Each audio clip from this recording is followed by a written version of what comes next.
safety is the biggest thing. We're always doing life jacket checks, stuff like that. Usually, we'll make a boat stop, and then if it does come into the boating while intoxicated investigation, that's when we'll take charge and do what we have to with that.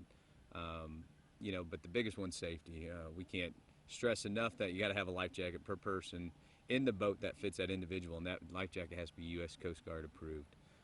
So if you're short a life jacket, you're going to get a ticket. Also, boating accidents are more prevalent when it seems like it's busier out and everybody's been spending more time out on the water. Be shocked to see one this weekend.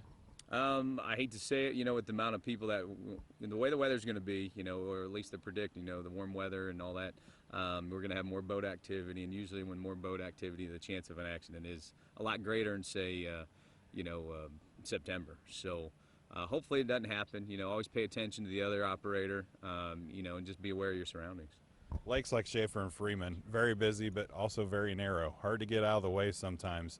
What's the general rule of thumb? There's no, dotted line or white lines showing you the lanes to go when you're operating at full tilt. And if you are at full throttle, it's going to be hard to get out of the way safely. Yeah, and definitely, always just pay attention. The other boat operator, you may have all the experience in the world, but the other boat operator may not even, drove a boat till the day before.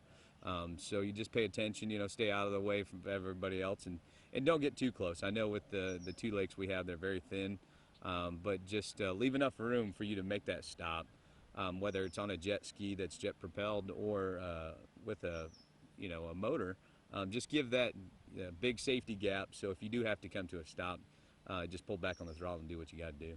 And if you're skiing or tubing, you get off the tube, you get off the rope, wave those hands. Yes, anybody falls in the water, skiing, tubing, whatever they're doing, some kind of recreational activity, especially with a busy lake, they should be well aware that if they fall in the water, they pop their head up and put their both hands up in the air and wave their hands, because your boat operator may know where you're at, but another boat operator may not be paying attention. So wave your hands, and if by chance, we've seen it a few times on Lake Freeman, Lake Schaefer, that if you've got a flag on the towboat, always put that flag up when the skier's in the water, and that way other people around may know there's a skier around. Not required in Indiana, but recommended. Definitely. It's not required, but it is a good idea. Anything else about safety on the waterways and the lakes this weekend?